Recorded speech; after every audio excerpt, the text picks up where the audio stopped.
वफ़ात। हज़रत ज़ैनब ने 53 बरस की उम्र पाई।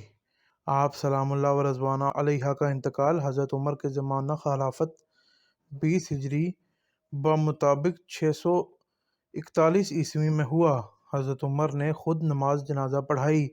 आप सल्लल्लाहु अलैहि वसल्लम की वफ़ात के बाद अज़वाज में सबसे पहले आप सलामुल्लाह व रज़वाना अलैहा का इंतकाल हुआ और जन्नतुल बकी में दफन हुई।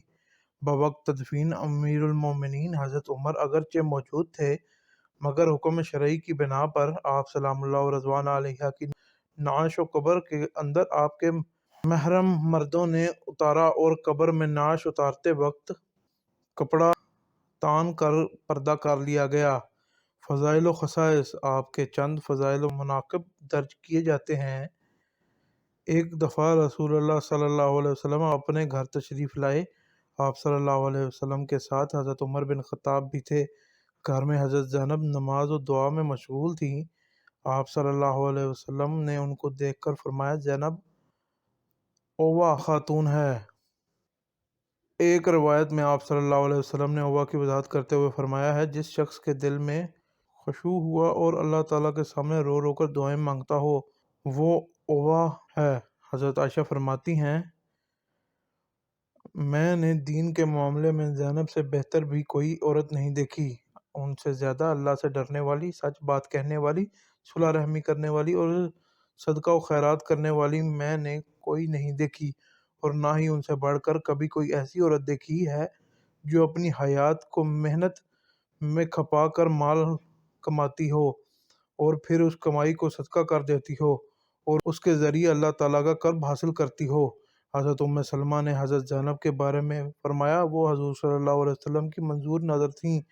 आप सल्लल्लाहु अलैहि वसल्लम ने उनका कसरत से जिक्र फरमाते थे। वो नेक साले खातून थी, रोज़े बहुत रखती थीं, रातों को कसरत से नमाज में मशगूल रहती थीं, अपने हाथ से मेहनत करके खाना कमाती और फिर वो सारी कमाई गरीबों मस्कीन लोगों पर सदका कर देती थी। आप सलामुल्लाह व रज़वाना अलैहा चमड़े रंगना और उसके अलावा मुख्तलिफ़ किस्म की मजदूरी करती थीं और उससे हासिल होने वाली आमदनी को फ़ुकरा वगैरह पर खर्च करती थीं, जैसा कि अभी गुज़रा। बल्कि आपके पास जो माल कहीं से भी आ जाता तो उस माल को अल्लाह ताला की रज़ा के लिए अपने करीबी रिश्तेदारों और मुस्तहिक मोहताज लोगों में तकसीम कर देती थीं।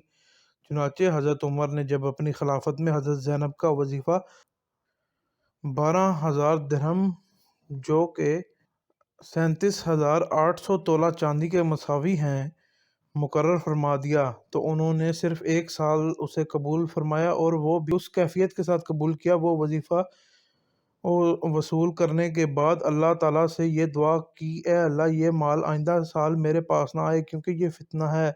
इसके बाद वो पूरे 12,000 दिरहम, जो तकरीबन 3,06,40,000 रुपये बनते हैं, सुलह रहमी की गर्ज से अपने करीबी रिश्तेदारों नीज़ हाजतमंदों में तकसीम फरमा दिए।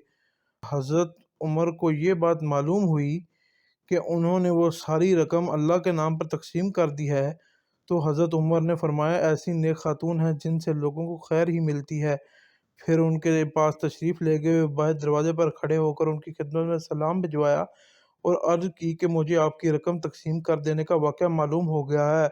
उसके बाद मज़ीद 1,000 दिरहम उनके पास भेजे ताकि वो उस रकम को अपने खर्च के लिए अपने पास रखें, मगर उन्होंने वो रकम भी उसी तरह तकसीम फरमा दिया। उनकी सखाफ़त और माल से बेरग़बती के और भी कई वाक़यात हैं।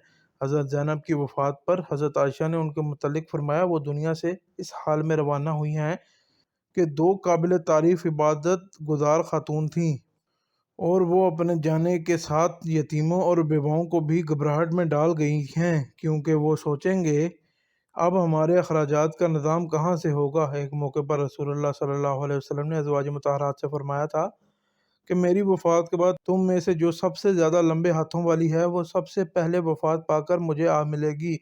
अज़वाज मुतहहरात ये समझें कि ये उसे ज़ाहिर हाथ की लंबाई मुराद है, इसलिए वो आपको उनकी वफ़ात के बाद मरतबा अपने हाथ दीवार पर रख कर या किसी लकड़ी के ज़रिए नापती थीं। مگر آپ صلی اللہ علیہ وسلم کے بعد سب ازواج میں جب حضرت زینب بنت حجش کا پہلے انتقال ہوا تو معلوم ہوا کہ ہاتھ کی لمبائی سے مراد صدقہ و خیرات اور سخاوت تھی۔ یہ سخاوت اور مالی ہمدردی کی وجہ سے لوگوں میں زینب بن جحش کا لقب ماول مساکین یعنی مسکین لوگوں کا ٹھکانہ پڑ گیا تھا۔